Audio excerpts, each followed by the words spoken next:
The U.S.-India relationship has been at the lowest point in the last 30 years.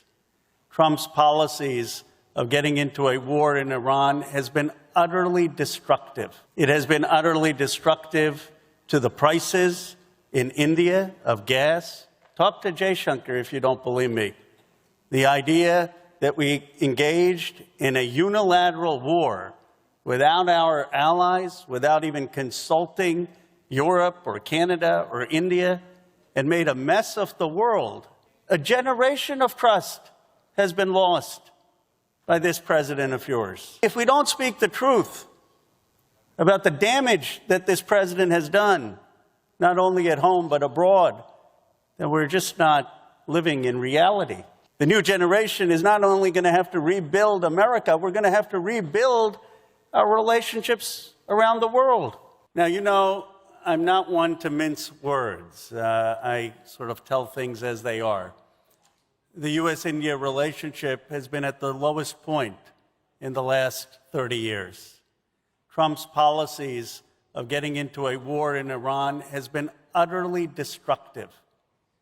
It has been utterly destructive to the prices in India of gas. Talk to Jay Shankar if you don't believe me.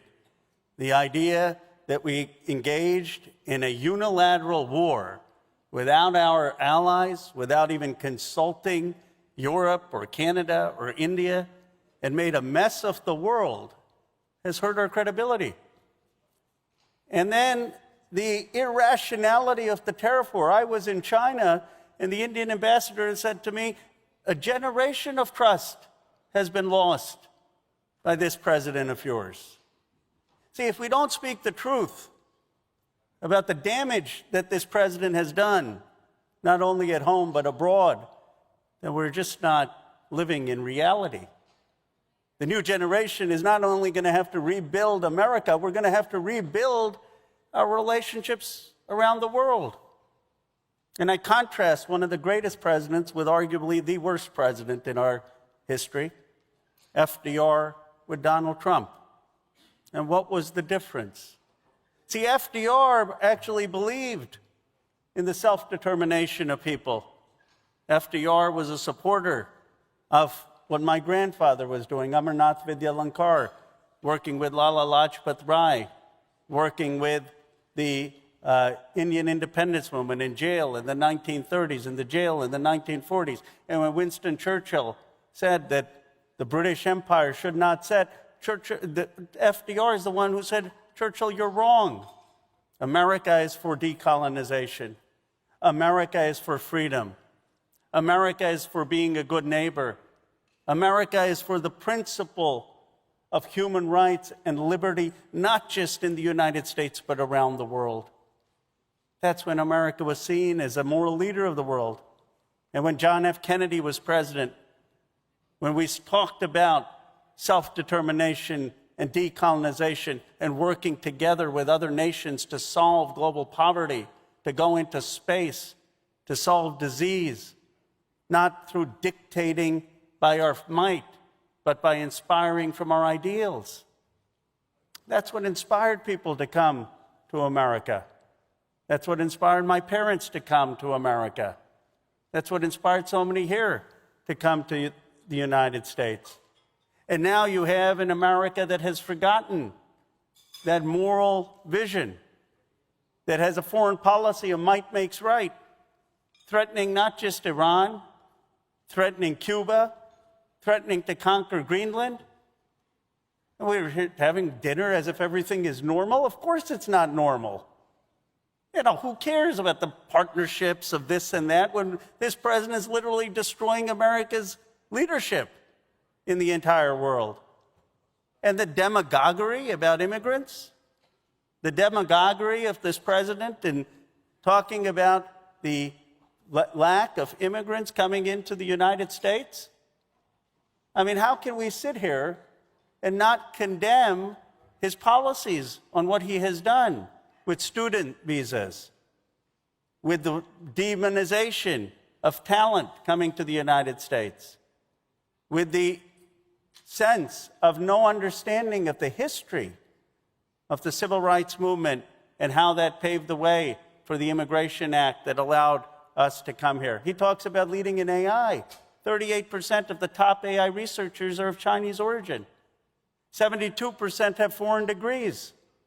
This is a president who doesn't understand that we need to be recruiting talent, not turning talent away. Now, what is the good news? He's a lame duck. The Democrats are going to win decisively in 2026, and we're going to win in 2028. We are going to have a reemergence in this country of a new generation. You're seeing it. I mean, they don't see it. These people winning in New York, what are they? Tell them, I've been out around the country. The energy is changing.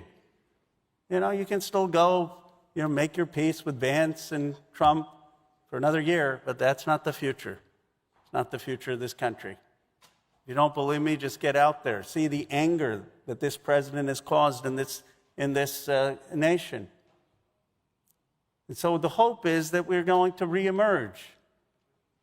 After the Civil War, we had the 13th, 14th, and 15th Amendments. After Hoover crashed the economy, we had FDR. After George W. Bush, we had Barack Obama. America has a remarkable capacity for self-correction.